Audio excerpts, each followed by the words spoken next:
से एक गढ़ की रानी थी, रानी कमलापति। छल से, कपट से आया था अफगानिस्तान से दोस्त मोहम्मद खां। पहले इस्लाम नगर को लूटा, बाद में भोपाल पे कब्जा करने के बाद गिन्नौरगढ़ पर भी उसकी गिद्ध दृष्टि गई और रानी पर भी उसकी बुरी नजर थी। रानी के बेटा नवल शाह वीरता पूर्वक लड़े, लेकिन लाल घाटी पर शहीद हो गए। और जब रानी को यह समाचार मिला और उनको यह लगा कि वो अपने राज्य का संरक्षण नहीं कर पाएंगी और अपने सम्मान की रक्षा नहीं कर पाएंगी, तो रानी ने छोटे तालाब में जल जोहर किया, जल समाधि ले ली। रानी की गाथाएं भोपाल के जनजीवन में हर कोई गाता था। बचपन में हम कहते थे, ताल तो भोपाल ताल और सब तलैया, रानी तो कमलापति और सब रनैया। लेकिन रानी भुला दी गई।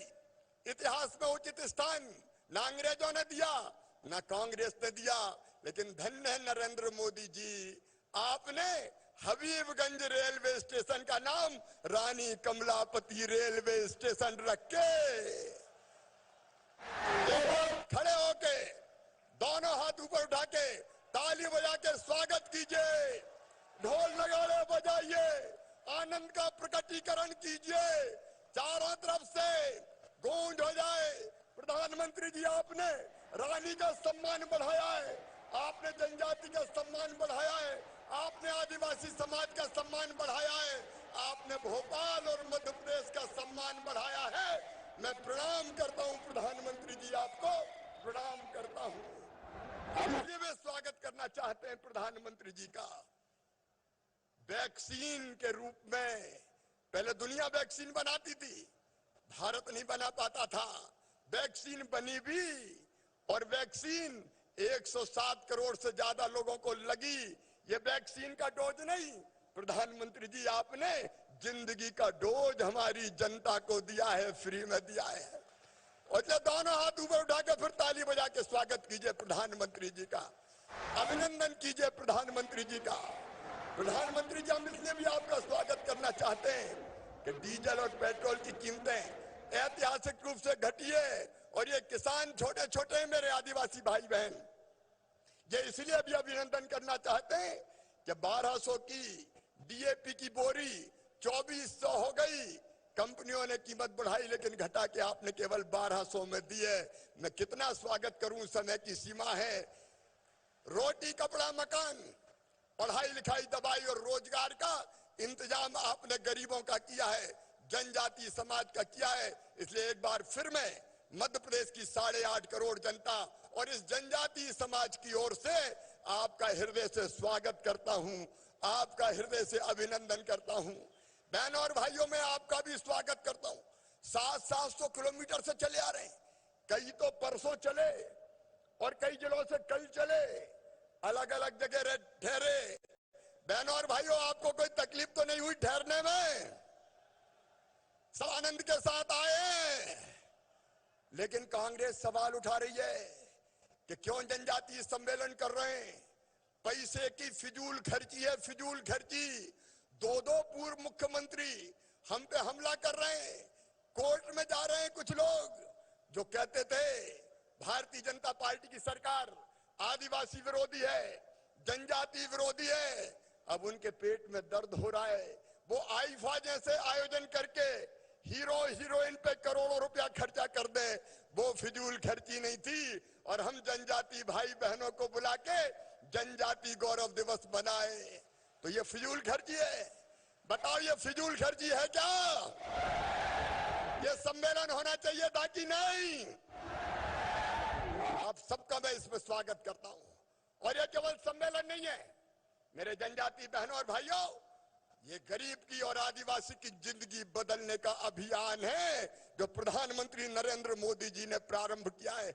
हमें कहते हैं आदिवासी विरोधी, आज मैं कह सकता हूं इस मंच से, अगर गरीबों और जनजाति समाज का सबसे बड़ा हितैषी और मसीहा हिंदुस्तान में कोई है तो उनका नाम है श्रीमान नरेंद्र मोदी। एक नहीं कितनी योजनाएं, अगर गिनाऊंगा तो रात हो जाएगी। लेकिन आज जिन योजनाओं को प्रारंभ करने आए, राशन आपके गांव, दोनों तरफ गाड़ियां खड़ी है। मुझे एक बूढ़ी माँ ने कहा राशन के बारे में, अरे दोनों कोरोना के दोनों लहर में अकेले मध्य प्रदेश को 9,857 करोड़ रुपए का मुफ्त में अनाज दिया मोदी जी ने। सबको राशन, फ्री राशन। धन्यवाद मोदी जी, एक बार फिर स्वागत कीजिए। और बाकी नाम मात्र के पैसों में दे रहे हैं। लेकिन एक अम्मा मुझे मिली और उसने मुझे कहा कि हम टोलों मजरों फालियों में रहते हैं, अनाज लेने दूर जाना पड़ता है 4-4 किलोमीटर, कई बार दुकान बंद रही तो मिल नहीं पाता। क्या ऐसा नहीं हो सकता कि राशन हमारे घर पे, हमारे गांव में मिल जाए? और तभी राशन आपके गांव योजना बनी। प्रधानमंत्री जो राशन देते हैं वो अब गाड़ियों से टोलों मजरों फालियों में गांव गांव में भेजा जाएगा और हर गांव में राशन गरीबों को, जनजाति भाई बहनों को दिया जाएगा। बोलो ठीक है कि नहीं? एक बार जोर से बताओ ठीक है कि नहीं? ये गाड़ी भी सरकारी नहीं होगी, ये गाड़ी आदिवासी नौजवान की होगी। बैंक उसे फाइनेंस करेंगे, लेकिन बैंक गारंटी मांगते हैं। आदिवासी बेटे ने कहा कि मेरे पास तो गारंटी है ही नहीं, तो बताओ गारंटी कौन देगा? गारंटी सरकार देगी, गारंटी भी देगी, मार्जिन मनी भी जमा करवाएगी। राशन अब आपके द्वार आएगा। और केवल इतना ही नहीं, कुछ लोगों के पास पात्रता पर्ची नहीं थी, 37 लाख लोगों को पात्रता पर्ची बना के भी दिए। मोदी जी के राज में कोई गरीब भूखा नहीं सोएगा, उनकी जिंदगी बदलने का अभियान है। कुछ गरीब भाई है, मोदी जी आवास दे रहे हैं, प्रधानमंत्री आवास योजना के, लेकिन कुछ गरीब जनजाति भाई बहनों ने बताया कि हमारे पास तो एक ही छोटा सा झोपड़ा है, उसी में पिता, 4 बेटे, उनकी बहू में रहते, रहने की जगह नहीं है। तो हमने एक योजना और बना दी, मुख्यमंत्री भू आवासीय अधिकार योजना, जिसमें जिन गरीबों के पास रहने को जमीन नहीं है, घर में बहुत कम जगह है और 4-4, 6-6 परिवार हो गए, अब ऐसे हर एक परिवार को, पति पत्नी और उसके बच्चों को निःशुल्क प्लाट देके रहने की जमीन का मालिक बनाया जाएगा। कोई आदिवासी जनजाति भाई बहन रहने की जमीन के बिना नहीं रहेगा। प्रधानमंत्री जी आवास दिलवा रहे हैं। इलाज का सवाल है, मैं कहना चाहता हूं, ये प्रधानमंत्री है नरेंद्र मोदी जी, आयुष्मान भारत योजना, मोदी केयर। मुझे कहते खुशी है कि मध्य प्रदेश की धरती पे 2.5 करोड़ से ज्यादा आयुष्मान कार्ड बन गए। मेरे आदिवासी भाई और बहनों, भगवान ना करे बीमार होना पड़े, लेकिन बीमार अगर हो गए तो ये मोदी जी 5 लाख रुपए तक का इलाज प्राइवेट अस्पताल में भी फ्री करवाएंगे। सिकल सेल एनीमिया बड़ी बीमारी, मैंने प्रधानमंत्री जी से चर्चा की, उन्होंने मुझे कहा मंगू भाई से भी मिलो, उन्होंने बहुत काम किया है।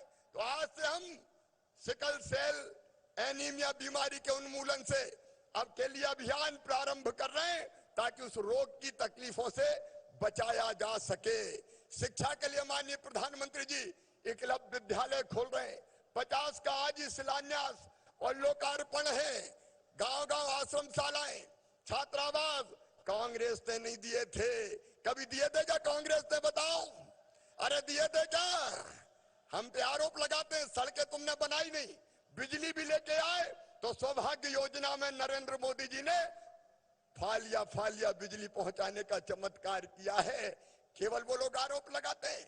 अब शिक्षा के लिए काम हो रहा है और इनका मैं कहना चाहता हूं, गर्व के साथ जेईई मेंस और नीट की परीक्षा में जो कोचिंग बच्चों को दिए, आज सैकड़ों की संख्या में हमारे बच्चे डॉक्टर बन रहे हैं, इंजीनियर बन रहे हैं। और कई गरीब बच्चे जिन्हें कहा हम फीस नहीं भरवा सकते, तो हम कहा तुम्हारी फीस तुम्हारे मम्मी पापा नहीं भरवाएंगे। कौन भरवाएगा?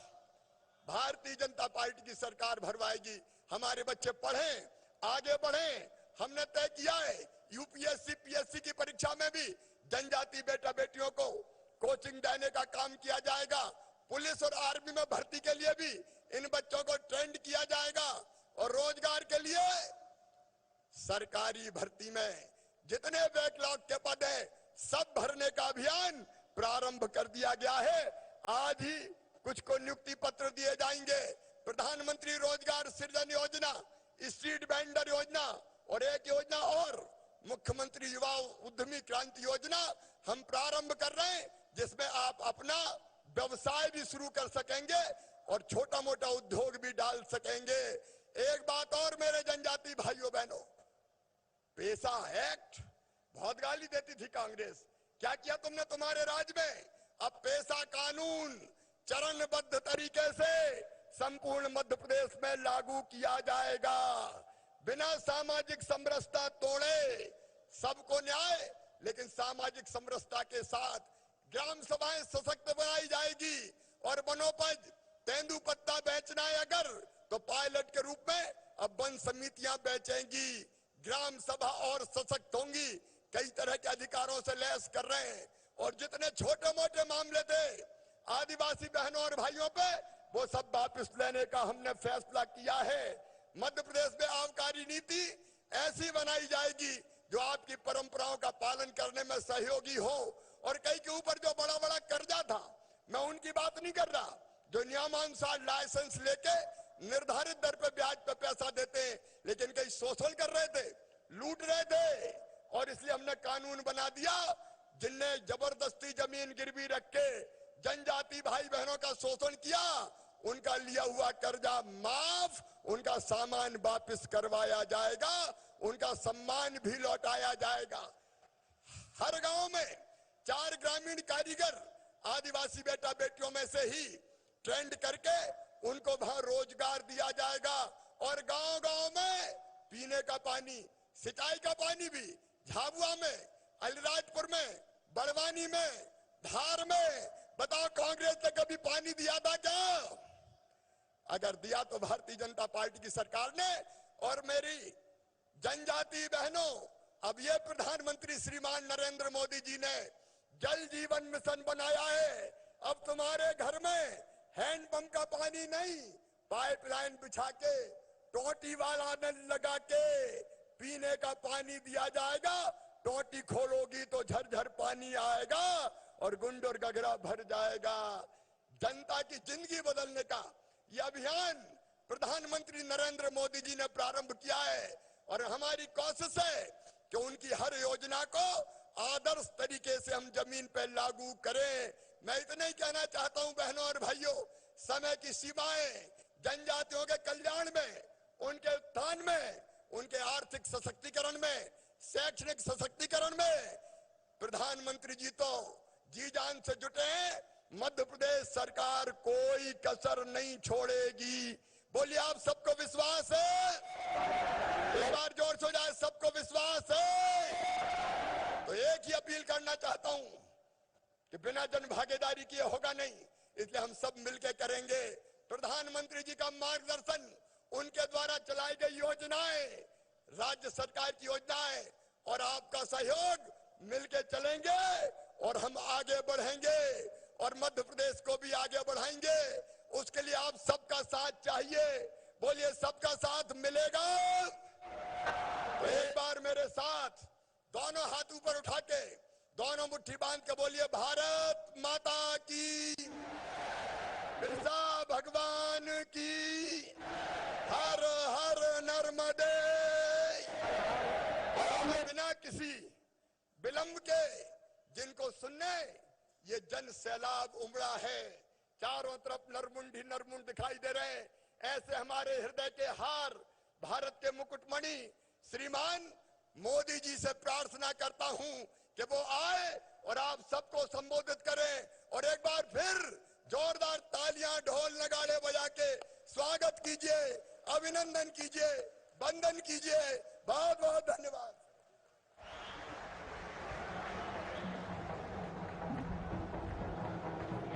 आभार माननीय मुख्यमंत्री महोदय का। माननीय प्रधानमंत्री महोदय के कर कमलों से आज जो योजनाओं का शुभारंभ, जिसका मुख्यमंत्री महोदय ने उल्लेख भी किया, सबसे पहले राशन आपके ग्राम योजना लेकर जो सरकार आई है, इस योजना के बारे में विस्तार से उससे पहले मैं निवेदन करूंगा प्रधानमंत्री महोदय से और सभी गणमान्य विभूतियों से अपना स्थान ग्रहण करेंगे, क्योंकि वो फिल्म जिसके माध्यम से इस योजना को थोड़ा विस्तार से हम जानने की कोशिश करेंगे और उसके बाद प्रधानमंत्री महोदय उसका शुभारंभ करेंगे। राशन आपके ग्राम योजना पर आधारित ये लघु फिल्म। चुनौती कितनी ही बड़ी क्यों न हो, जब देश एकजुट होकर उसका मुकाबला करता है तो रास्ते भी निकलते हैं, समस्या का समाधान भी होता है।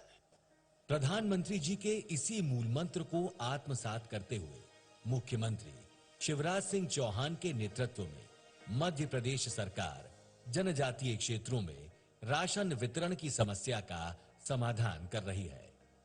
जनजातीय कल्याण की इसी उद्देश्य पूर्ति के लिए मध्य प्रदेश सरकार प्रारंभ करने जा रही है राशन आपके ग्राम योजना।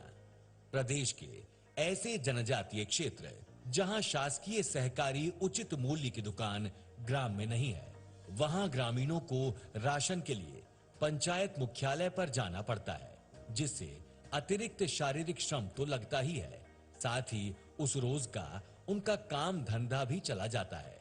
ऐसे में बुजुर्गों, महिलाओं और निराश्रित को तो और भी मुश्किल होती थी। हितग्राहियों की इसी परेशानी को समझते हुए मध्य प्रदेश सरकार उनके गांव में ही राशन वितरित करने जा रही है। योजना के तहत लाभार्थियों को माह में एक नियत दिवस पर राशन वाला वाहन, वितरण सामग्री एवं शासकीय विक्रेता सहित ग्राम में आएगा। हितग्राहियों को राशन वितरित किया जाएगा। यही नहीं, योजना के तहत स्थानीय रोजगार को बढ़ावा देने के उद्देश्य से राशन वितरण में उपयोग होने वाले वाहनों के अनुबंध के लिए भी उसी क्षेत्र के अनुसूचित जनजातीय वर्ग के युवाओं का चयन किया जाएगा। सरकार उन्हें 2 से 3 लाख की मार्जिन मनी एवं न्यूनतम दर पर ऋण भी दे रही है। सरकार द्वारा मुझे ये जो ऋण मिला है, जो कि उनके द्वारा हम गाड़ी मालिक बने हैं। 4 किलोमीटर जाना पड़ता राशन लेने के लिए। अकेली चक्कर आती है, शरीर कपती है, लाने वाले धरने वाले कोई नहीं है। हमारे गांव में राशन आ जाएगी, बढ़ जाएगी, परेशानी कोई को नहीं होएगा। मोदी जी को धन्यवाद, मुख्यमंत्री को आशीर्वाद। भारत के प्रधानमंत्री श्रीमान नरेंद्र मोदी जी नाम मात्र की शुल्क पर राशन देते हैं। धन्यवाद मोदी जी।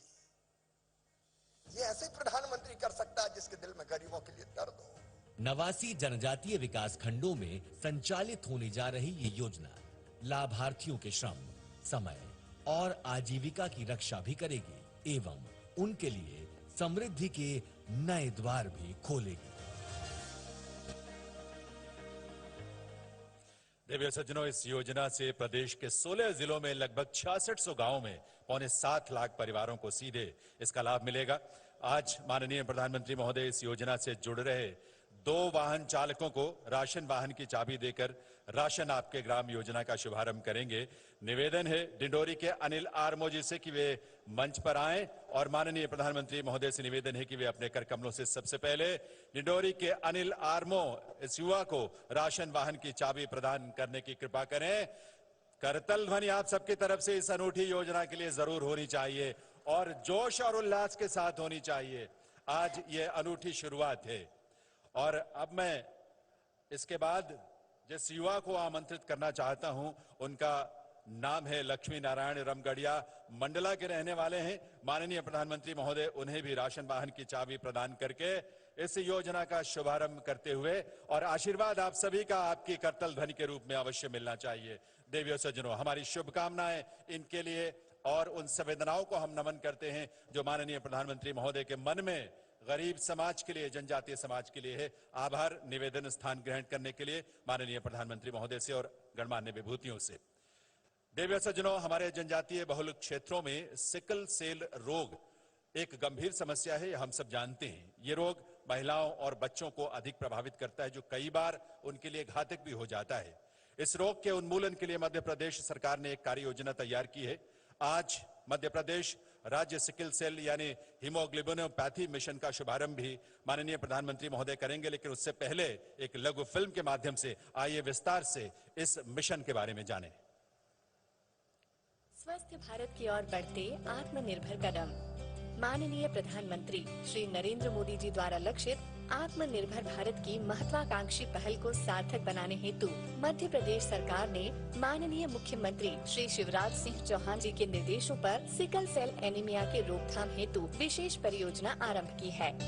परियोजना के अंतर्गत राष्ट्रीय स्वास्थ्य मिशन मध्य प्रदेश, लोक स्वास्थ्य एवं परिवार कल्याण विभाग द्वारा हीमोग्लोबिनोपैथी मिशन का गठन किया गया है। इस विशेष मिशन के तहत प्रदेश के 27 अनुसूचित जनजाति बाहुल्य जिलों में सिकल सेल एनीमिया, जो कि एक आनुवंशिक रोग है, की रोकथाम, जागरूकता, स्क्रीनिंग, जेनेटिक काउंसलिंग एवं उपचार की व्यापक सुविधाएं उपलब्ध कराने हेतु समयबद्ध कारगर रणनीति तैयार की गई है। स्क्रीनिंग उपरांत प्रदेश के सभी जिला चिकित्सालय एवं मेडिकल कॉलेज में लैब जांचें, रोगियों की प्रबंधन हेतु आवश्यक दवाइयां एवं रक्ताधान की निःशुल्क व्यवस्था की जा रही है। आगामी पीढ़ियों में हीमोग्लोबिनोपैथी के प्रसार को रोकने हेतु जेनेटिक काउंसलिंग कार्ड का वितरण एवं काउंसलिंग की जाएगी। प्रथम चरण में प्रदेश के 2 जिलों झाबुआ और अलीराजपुर में 8.26 लाख गर्भवती महिलाओं एवं 6 माह से 18 वर्ष तक के बच्चों की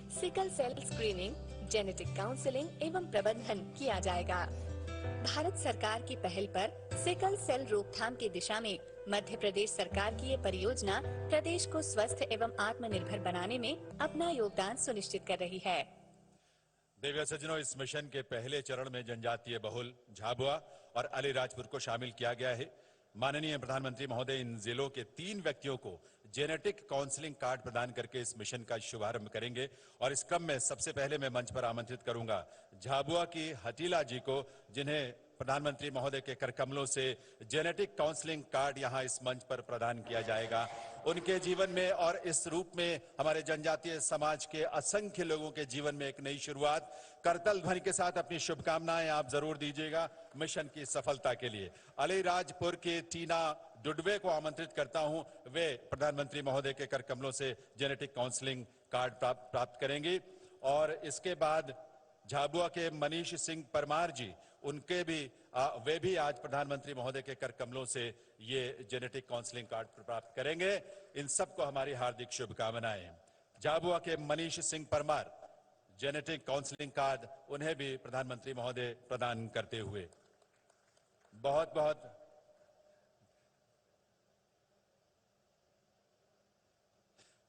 आभार माननीय प्रधानमंत्री महोदय का। देवी सज्जनों, प्रदेश सरकार ने माननीय मुख्यमंत्री महोदय के निर्देशानुसार विशेष पिछड़े जनजातीय समुदायों यानी पीवीटीजी के समुदायों से शिक्षकों की भर्ती प्रक्रिया शुरू की है।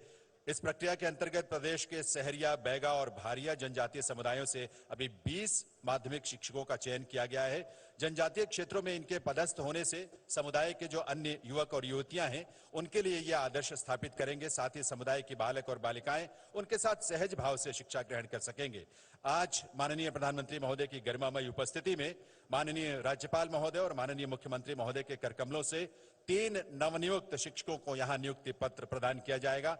सबसे पहले मैं निवेदन करूंगा माननीय मुख्यमंत्री श्री शिवराज सिंह चौहान जी से कि वे भारिया जनजाति के रविशंकर भीमसेनी को नियुक्ति पत्र प्रदान करने की कृपा करें। शुभकामनाएं आप सबकी तरफ से मिलनी चाहिए, बड़ों की तरफ से आशीष आपके करतल ध्वनि के साथ इनके उज्जवल भविष्य के लिए। मैं निवेदन करूंगा अब माननीय राज्यपाल श्री मंगूभाई पटेल जी से कि वे भारिया जनजाति के विवेक कुमार भारती को नियुक्ति पत्र प्रदान करने की कृपा करें। आमंत्रित करता हूं विवेक कुमार भारती, जो कि सिवनी के रहने वाले हैं, उन्हें माननीय राज्यपाल महोदय के करकमलों से यह नियुक्ति पत्र प्रदान किया जाएगा। करतल ध्वनि के साथ शुभकामनाएं अपनी अवश्य दें। और राज्यपाल महोदय से पुनः निवेदन है, सहरिया जनजाति से संबंध रखने वाली सुश्री पिंकी सहरिया को भी नियुक्ति पत्र प्रदान करने की कृपा करें माननीय राज्यपाल महोदय। पिंकी सहरिया, शुभकामनाएं आप सबकी तरफ से, आशीष आप सबकी तरफ से, बहुत सारी बधाई और शुभकामनाएं, बहुत बहुत आभार। देवी सज्जनों, माननीय प्रधानमंत्री महोदय की प्रेरणा और अथक प्रयासों से देश भर में दुनिया का जो सबसे बड़ा कोविड रोधी टीकाकरण अभियान जारी है और इस देश ने बढ़ चढ़ कर माननीय प्रधानमंत्री के आह्वान पर अपने आप को उसमें शामिल किया है। मध्य प्रदेश भी देश में एक अग्रणी राज्य बन चुका है टीकाकरण में। इस पर आधारित एक फिल्म है छोटी सी, टीकाकरण की उपलब्धि और 100% कोविड टीकाकरण की उपलब्धि हासिल करने वाले झाबुआ जिले के जनजातीय बहुल गांव नरसिंगरुड़ा पर आधारित एक लघु फिल्म। आइए देखते हैं।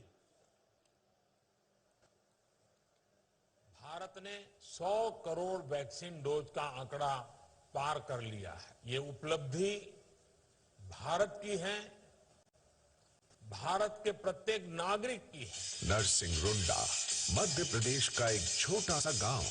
आज यहाँ उत्सव का माहौल है। उत्सव है प्रदेश के प्रथम पूर्ण कोविड टीकाकृत ग्राम होने की खुशी का, और इसके पीछे संघर्ष से सफलता की एक बड़ी कहानी है। प्रदेश के जनजातीय बहुल जिले झाबुआ के इस गांव के लिए पात्र नागरिकों का 100% टीकाकरण करना एक बड़ी चुनौती थी। यहाँ के अधिकांश लोगों में कोविड के टीके को लेकर डर और भ्रांतियां फैली हुई थी। जैसे बोलते कि टीका लगाएंगे तो 3 महीने होते वो मर जाएंगे, ऐसा बताते। हमने बताया कि हम तो नहीं मरे, 3 महीने हमारे हो गए तो तुम कहाँ मर जाओगे। कई बार ऐसा भी हुआ कि गांव जाकर एक भी टीका लगाए बिना कर्मचारियों की टीम को अपमानित होकर लौटना पड़ा। इन विपरीत परिस्थितियों के बावजूद माननीय प्रधानमंत्री जी की प्रेरणा और मुख्यमंत्री शिवराज सिंह चौहान के नेतृत्व में जन भागीदारी का मॉडल प्रस्तुत करते हुए पूरी टीम ने अथक प्रयास किया। अब ये जिंदगी बचाने का अभियान प्रधानमंत्री श्रीमान नरेंद्र मोदी जी ने चलाया है। वो जिंदगी के इस डोज को फ्री में दे रहे हैं। अब जब देने वाले फ्री में दे रहे हैं तो लगवाने वाले बहन और भाइयों आप क्यों देर कर रहे हो। चरणबद्ध तरीके से सबसे पहले ग्राम में कार्यरत कर्मचारियों एवं उनके परिजनों को टीका लगाया गया, जिससे ग्राम वासियों के मन में विश्वास आया और उनका डर दूर हुआ। लगातार खाटला बैठकें की गई, लोगों से सीधा संवाद किया गया। साथिया वॉलंटियर्स द्वारा घर घर जाकर लोगों को टीके के लिए आमंत्रित करते हुए पारंपरिक रूप से पीले चावल दिए गए और विश्वास दिलाया गया कि टीका पूरी तरह सुरक्षित और आवश्यक है।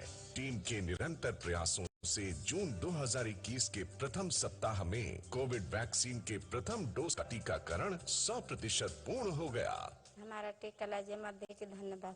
आखिरकार वो दिन आ ही गया जब 12 सितंबर 2021 तक नरसिंगरुड़ा में सभी पात्र नागरिकों को कोविड वैक्सीन के दोनों डोज लग गए और ये जनजातीय बाहुल्य ग्राम मध्य प्रदेश का पहला पूर्ण टीकाकृत ग्राम बन गया। आज मध्य प्रदेश प्रथम डोज के टीकाकरण में देश में अग्रणी है। मध्य प्रदेश शीघ्र ही प्रदेश वासियों को कोविड वैक्सीन के दोनों डोज लगाकर पूर्ण सुरक्षा प्रदान करने के लिए प्रतिबद्ध है।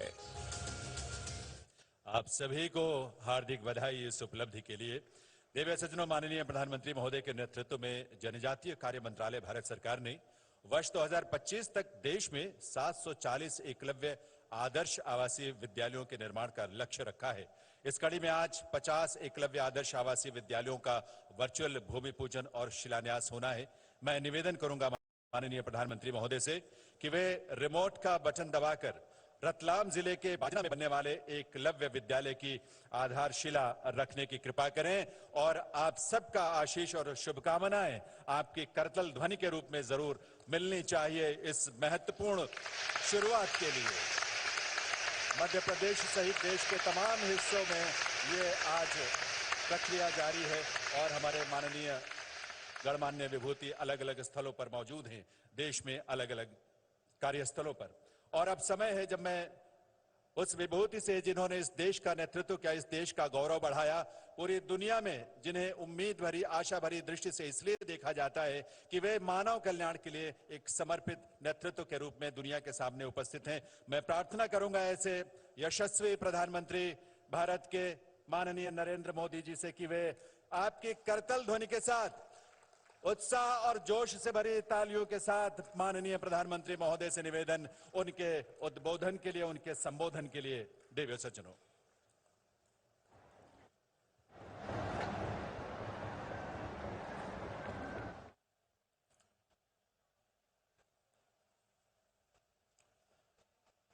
जोहार मध्य प्रदेश, राम राम, सेवा जोहार। मोर सगा जनजाति बहन भाई ला स्वागत जोहार करता हूं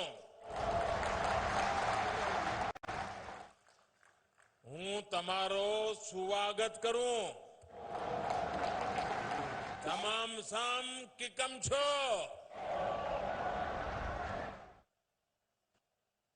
मालथन आप सबान सो मिलन बड़ी खुशी हुई रही है आप सबान थन फिर सी राम राम।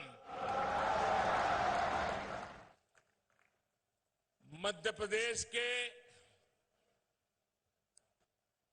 राज्यपाल श्री मंगूभाई पटेल जिन्होंने अपना पूरा जीवन आदिवासियों के कल्याण के लिए खपा दिया, वे जीवन भर आदिवासियों के जीवन के लिए सामाजिक संगठन के रूप में, सरकार में मंत्री के रूप में एक समर्पित आदिवासियों के सेवक के रूप में रहे। और मुझे गर्व है कि मध्य प्रदेश के पहले आदिवासी गवर्नर, इसका सम्मान श्री मंगूभाई पटेल के खाते में जाता है। मंच पर विराजमान मध्य प्रदेश के मुख्यमंत्री श्रीमान शिवराज सिंह चौहान जी, केंद्रीय मंत्रिमंडल में मेरे सहयोगी नरेंद्र सिंह तोमर जी, ज्योतिरादित्य सिंधिया जी, वीरेंद्र कुमार जी, प्रहलाद पटेल जी, फगन सिंह कुलस्ते जी, एल मुरुगन जी, एमपी सरकार के मंत्रीगण, संसद के मेरे सहयोगी सांसदगण, विधायकगण और मध्य प्रदेश के कोने कोने से हम सभी को आशीर्वाद देने आए जनजातीय समाज के मेरे प्यारे भाई और बहनों, आप सभी को भगवान बिरसा मुंडा के जन्मदिन पर बहुत बहुत शुभकामनाएं। आज का दिन पूरे देश के लिए, पूरे जनजातीय समाज के लिए बहुत बड़ा दिन है। आज भारत अपना पहला जनजातीय गौरव दिवस मना रहा है। आजादी के बाद देश में पहली बार इतने बड़े पैमाने पर पूरे देश के जनजातीय समाज की कला, संस्कृति, स्वतंत्रता आंदोलन और राष्ट्र निर्माण में उनके योगदान को गौरव के साथ याद किया जा रहा है, उन्हें सम्मान दिया जा रहा है। आजादी के अमृत महोत्सव में इस नए संकल्प के लिए मैं पूरे देश को बहुत बहुत बधाई देता हूं। मैं आज यहां मध्य प्रदेश के जनजातीय समाज का आभार भी व्यक्त करता हूं। बीते अनेक वर्षों में निरंतर हमें आपका स्नेह, आपका विश्वास मिला है। ये स्नेह हर पल और मजबूत होता जा रहा है। आपका यही प्यार हमें आपकी सेवा के लिए दिन रात एक करने के लिए प्रेरणा देता है, ऊर्जा देता है। साथियों, इसी सेवा भाव से ही आज आदिवासी समाज के लिए शिवराज जी की सरकार ने कई बड़ी योजनाओं का शुभारंभ किया है। और आज जब कार्यक्रम के प्रारंभ में मेरे आदिवासी जनजातीय समूह के सभी लोग अलग अलग मंच पर गीत के साथ, धुन के साथ अपनी भावनाएं प्रकट कर रहे थे, मैंने प्रयास किया उन गीतों को समझने के लिए, क्योंकि मेरा यह अनुभव रहा है कि जीवन का एक महत्वपूर्ण कालखंड मैंने आदिवासियों के बीच में बिताया है और मैंने देखा है कि उनकी हर बात में कोई न कोई तत्व ज्ञान होता है।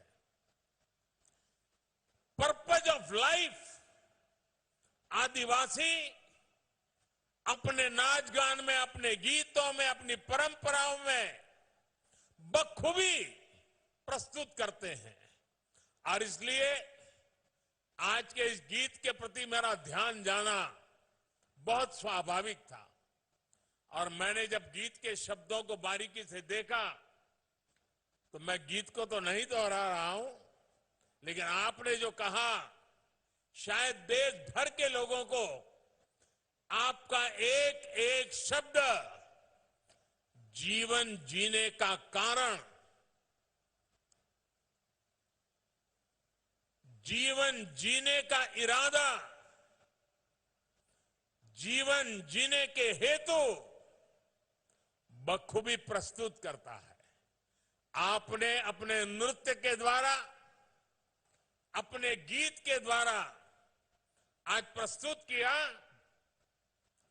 शरीर 4 दिनों का है, अंत में मिट्टी में मिल जाएगा। खाना पीना खूब किया, भगवान का नाम भुलाया। देखिए ये आदिवासी हमें क्या कह रहे हैं जी। सचमुच में वे शिक्षित है कि हमें अभी सीखना बाकी है। आगे कहते हैं, मौज मस्ती में उम्र बिता दी, जीवन सफल नहीं किया। अपने जीवन में लड़ाई झगड़ा खूब किया, घर में उत्पाद भी खूब किया। जब अंत समय आया तो मन में पछताना व्यर्थ है। धरती, खेत, खलियान किसी के नहीं है। देखिए आदिवासी मुझे क्या समझा रहा है। धरती, खेत, खलिहान किसी के नहीं है, अपने मन में गुमान करना व्यर्थ है। ये धन दौलत कोई काम के नहीं है, इसे यहीं छोड़ के जाना है।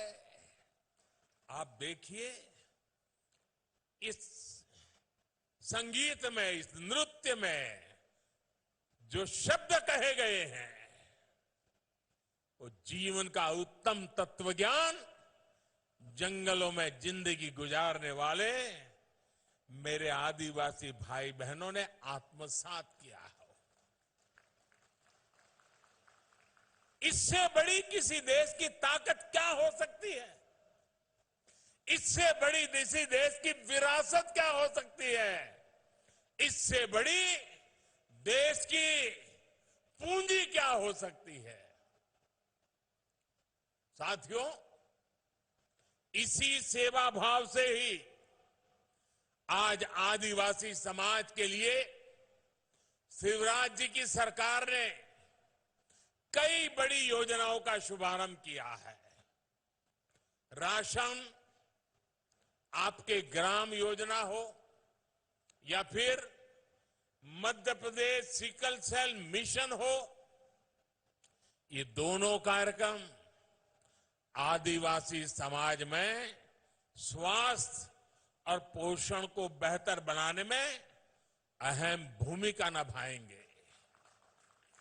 मुझे इसका भी संतोष है कि प्रधानमंत्री गरीब कल्याण अन्न योजना के तहत मुफ्त राशन मिलने से कोरोना काल में गरीब आदिवासी परिवारों को इतनी बड़ी मदद मिली। अब जब गांव में आपके घर के पास सस्ता राशन पहुंचेगा तो आपका समय भी बचेगा और अतिरिक्त खर्च से भी मुक्ति मिलेगी। आयुष्मान भारत योजना से पहले ही अनेक बीमारियों का मुफ्त इलाज आदिवासी समाज को मिल रहा है, देश के गरीबों को मिल रहा है। मुझे खुशी है कि मध्य प्रदेश में जनजातीय परिवारों में तेजी से मुफ्त टीकाकरण भी हो रहा है। दुनिया के पढ़े लिखे देशों में भी टीकाकरण को लेकर के सवालिया निशान लगाने की खबरें आती हैं, लेकिन मेरा आदिवासी भाई बहन टीकाकरण के महत्व को समझता भी है, स्वीकारता भी है और देश को बचाने में अपनी भूमिका अदा कर रहा है। इससे बड़ी समझदारी क्या होती है? 100 साल की सबसे बड़ी महामारी से सारी दुनिया लड़ रही है। सबसे बड़ी महामारी से निपटने के लिए जनजातीय समाज के सभी साथियों का वैक्सीनेशन के लिए आगे बढ़कर आना सचमुच में यह अपने आप में गौरवपूर्ण घटना है। पढ़े लिखे शहरों में रहने वाले लोगों ने मेरे इन आदिवासी भाइयों से बहुत कुछ सीखने जैसा है। साथियों, आज यहां भोपाल आने से पहले मुझे रांची में झारखंड भगवान बिरसा मुंडा स्वतंत्रता सेनानी म्यूजियम का लोकार्पण करने का सौभाग्य मिला है। आजादी की लड़ाई में जनजातीय नायक नायिकाओं की वीर गाथाओं को देश के सामने लाना, उसे नई पीढ़ी से परिचित कराना हमारा कर्तव्य है। गुलामी के कालखंड में विदेशी शासन के खिलाफ खासी गारो आंदोलन, मिजो आंदोलन, कोल आंदोलन समेत कई संग्राम हुए। गौंड महारानी वीर दुर्गावती का शौर्य हो या फिर रानी कमलापति का बलिदान, देश इन्हें भूल नहीं सकता। वीर महाराणा प्रताप के संघर्ष की कल्पना उन बहादुर भीलों के बिना नहीं की जा सकती जिन्होंने कंधे से कंधा मिलाकर राणा प्रताप के साथ लड़ाई के मैदान में अपने आप को बलि चढ़ा दिया था।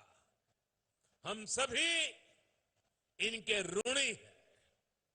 हम सभी इस ऋण को कभी चुका नहीं सकते, लेकिन अपनी इस विरासत को संजोकर उसे उचित स्थान देकर अपना दायित्व जरूर निभा सकते हैं। भाई और बहनों, आज जब मैं आपसे अपनी विरासत को संजोने की बात कर रहा हूं तो देश के प्रख्यात इतिहासकार शिव शाहीर बाबा साहब पुरंदरे जी को भी याद करूंगा। आज ही सुबह पता चला वे हमें छोड़ करके चले गए, उनका देहावसान हुआ है। पद्म विभूषण बाबा साहब पुरंदरे जी ने छत्रपति शिवाजी महाराज के जीवन को, उनके इतिहास को सामान्य जन तक पहुंचाने में जो योगदान दिया है वो अमूल्य है। यहां की सरकार ने उन्हें कालिदास पुरस्कार भी दिया था।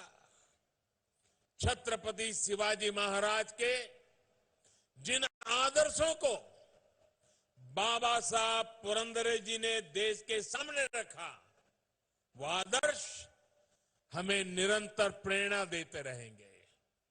मैं बाबा साहब पुरंदरे जी को अपनी भावभीनी श्रद्धांजलि देता हूं। साथियों, आज जब हम राष्ट्रीय मंचों से राष्ट्र निर्माण में जनजातीय समाज के योगदान की चर्चा करते हैं तो कुछ लोगों को जरा हैरानी होती है। ऐसे लोगों को विश्वास ही नहीं होता कि जनजातीय समाज का भारत की संस्कृति को मजबूत करने में कितना बड़ा योगदान रहा है। इसकी वजह यह है कि जनजातीय समाज के योगदान के बारे में या तो देश को बताया ही नहीं गया, अंधेरे में रखने की भरपूर कोशिश की गई, और अगर बताया भी गया तो बहुत ही सीमित दायरे में जानकारी दी गई। ऐसा इसलिए हुआ क्योंकि आजादी के बाद दशकों तक जिन्होंने देश में सरकार चलाई, उन्होंने अपनी स्वार्थ भरी राजनीति को ही प्राथमिकता दी। देश की आबादी का करीब करीब 10% होने के बावजूद दशकों तक जनजातीय समाज को, उनकी संस्कृति, उनके सामर्थ्य को पूरी तरह नजरअंदाज कर दिया गया।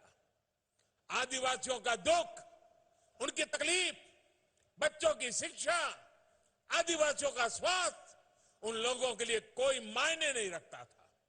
साथियों, भारत की सांस्कृतिक यात्रा में जनजातीय समाज का योगदान अटूट रहा है। आप ही बताइए, जनजातीय समाज के योगदान के बिना क्या प्रभु राम के जीवन में सफलताओं की कल्पना की जा सकती है? बिल्कुल नहीं। वनवासियों के साथ बिताए समय ने एक राजकुमार को मर्यादा पुरुषोत्तम राम बनाने में अहम योगदान दिया है। वनवास के उसी कालखंड में प्रभु राम ने वनवासी समाज की परंपरा, रीति रिवाज, रहन सहन के तौर तरीके, जीवन के हर पहलू से प्रेरणा पाई थी। साथियों, आदिवासी समाज को उचित महत्व न देकर, प्राथमिकता न देकर पहले की सरकारों ने जो अपराध किया है, उस पर लगातार बोला जाना आवश्यक है। हर मंच पे चर्चा होना जरूरी है।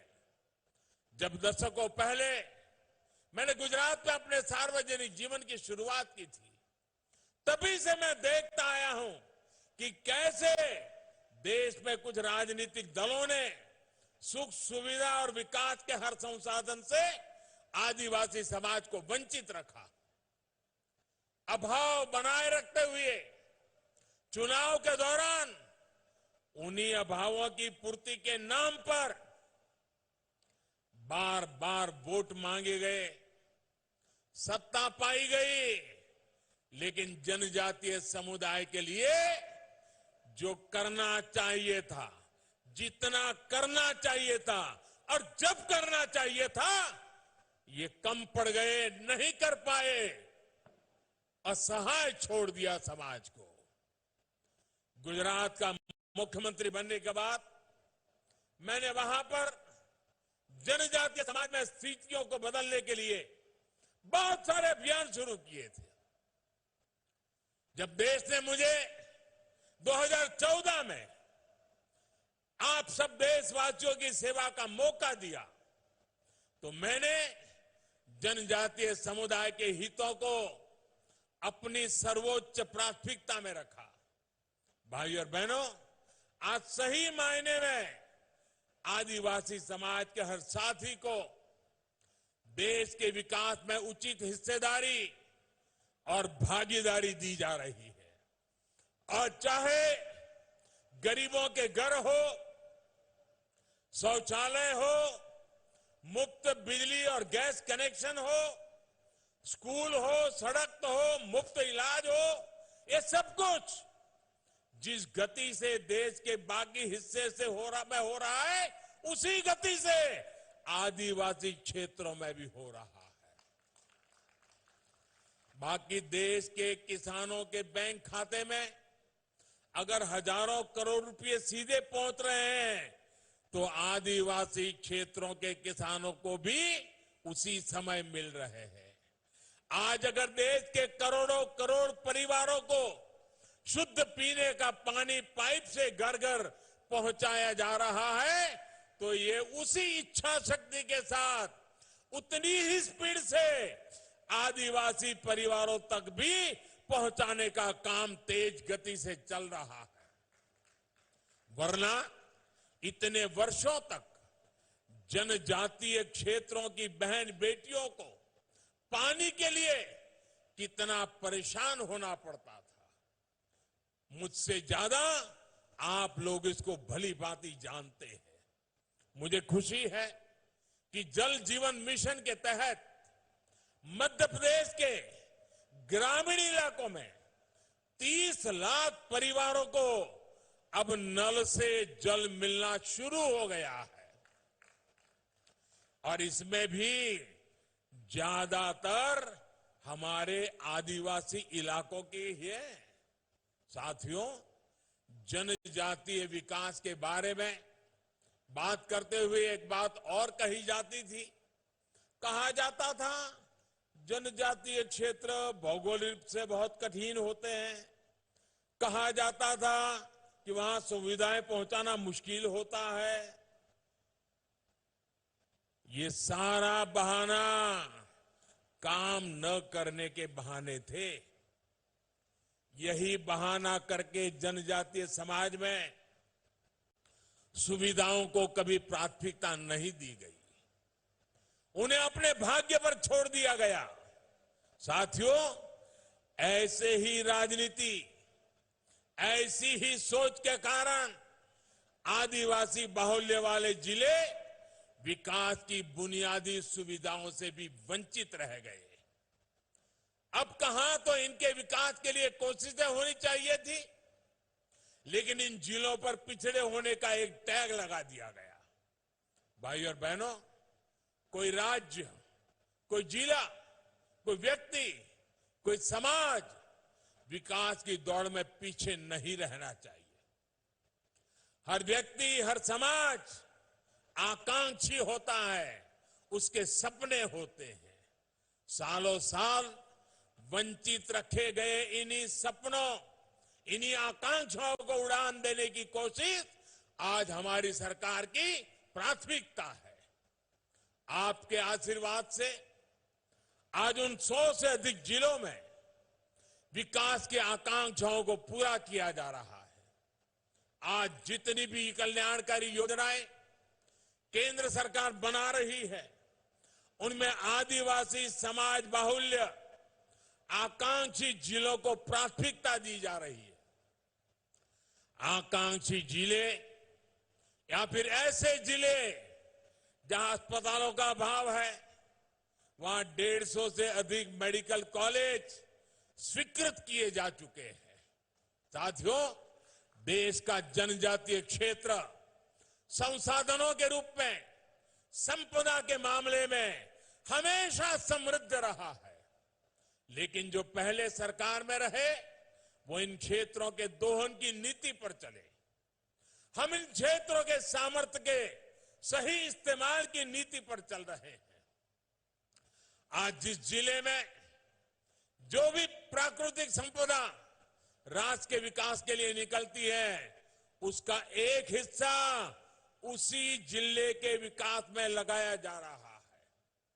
डिस्ट्रिक्ट मिनरल फंड के तहत राज्यों को करीब करीब 50,000 करोड़ रुपए मिले हैं, जो उसी क्षेत्र के लिए खर्च करने हैं। आज आपकी संपदा आपके ही काम आ रही है, आपके बच्चों के काम आ रही है। अब तो खनन से जुड़ी नीतियों में भी हमने ऐसे बदलाव किए हैं जिससे जनजातीय क्षेत्रों में ही रोजगार की व्यापक संभावनाएं बने। भाई और बहनों, आजादी का ये अमृतकाल आत्मनिर्भर भारत के निर्माण का काल है। भारत की आत्मनिर्भरता जनजातीय भागीदारी के बिना संभव नहीं है। आपने देखा होगा, अभी हाल में पद्म पुरस्कार दिए गए हैं। जनजातीय समाज से आने वाले साथी जब राष्ट्रपति भवन पहुंचे, पैर में जूते भी नहीं थे। सारी दुनिया देख करके दंग रह गई, हैरान रह गई।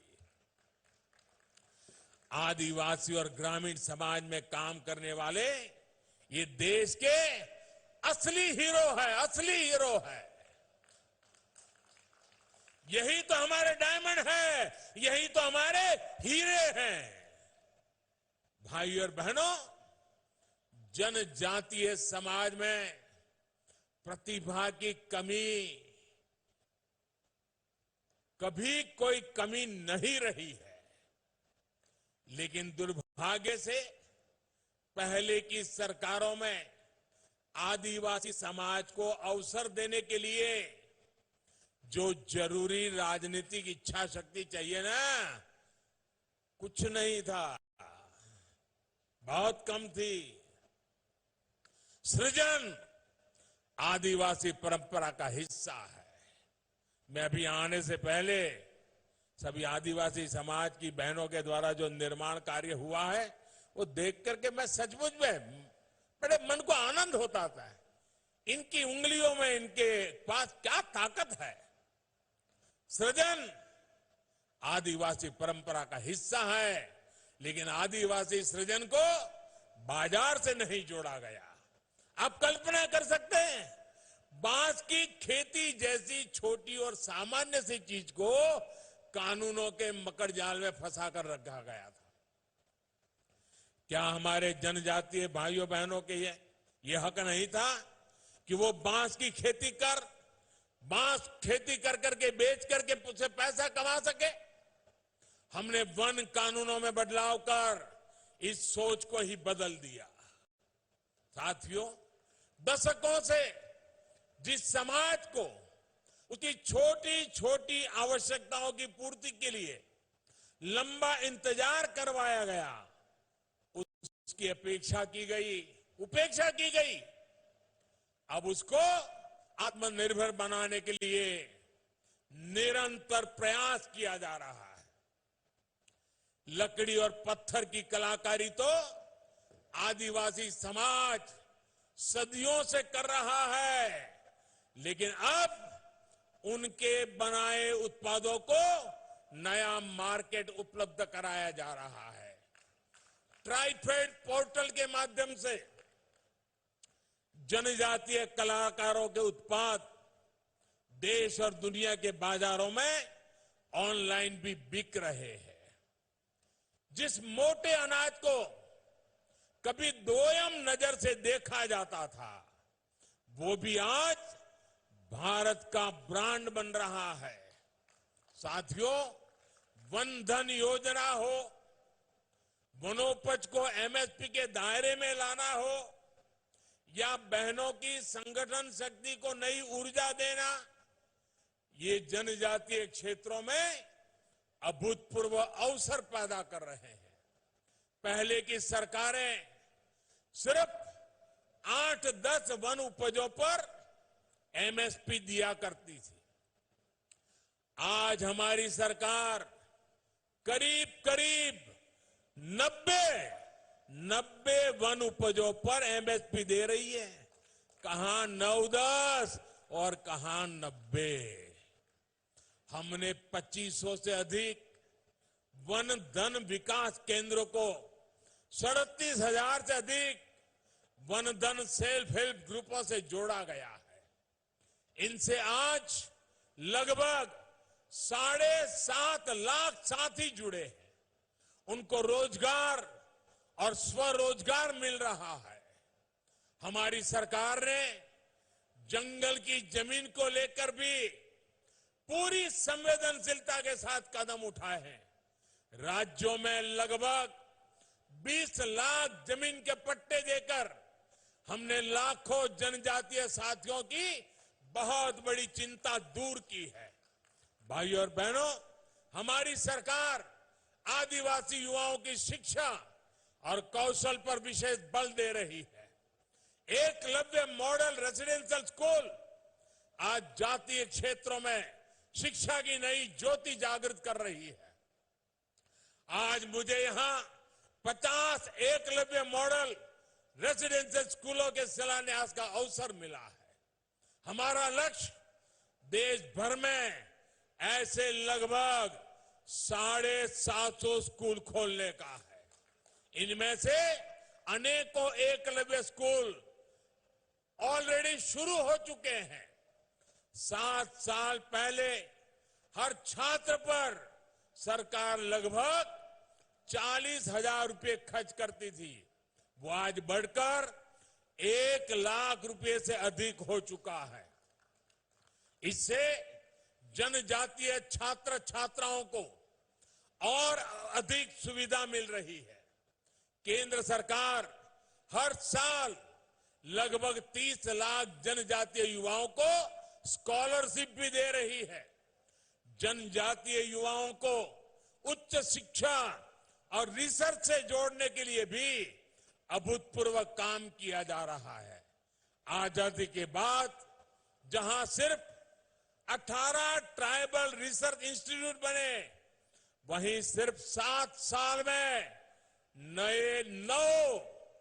9 नए संस्थान स्थापित किए जा चुके हैं। साथियों, जनजातीय समाज के बच्चों को एक बहुत बड़ी दिक्कत पढ़ाई के समय भाषा की भी होती थी। अब नई राष्ट्रीय शिक्षा नीति में स्थानीय भाषा में पढ़ाई पर बहुत जोर दिया गया है। इसका भी लाभ हमारे जनजातीय समाज के बच्चों को मिलना तय है। भाइयों और बहनों, जनजातीय समाज का प्रयास, सबका प्रयास, यही आजादी के अमृत काल में बुलंद भारत के निर्माण की ऊर्जा है। जनजातीय समाज के आत्मसम्मान के लिए, आत्मविश्वास के लिए, अधिकार के लिए हम दिन रात मेहनत करेंगे। आज जनजातीय गौरव दिवस पर हम इस संकल्प को फिर दोहरा रहे हैं।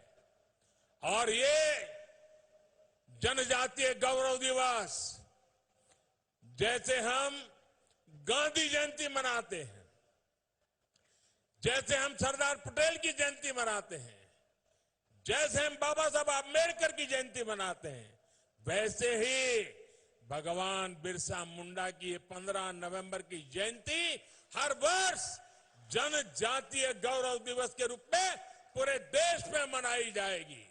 एक बार फिर आप सभी को बहुत बहुत शुभकामनाएं।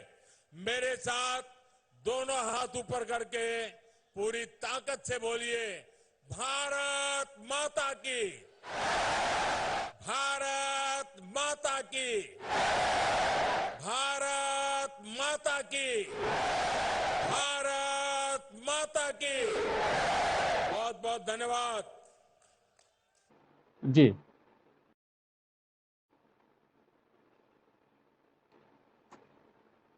जी, आजादी पर मैं कुछ नहीं बोल पाऊंगी, लेकिन बिल्कुल। मैं इतना जरूर कहूंगी कि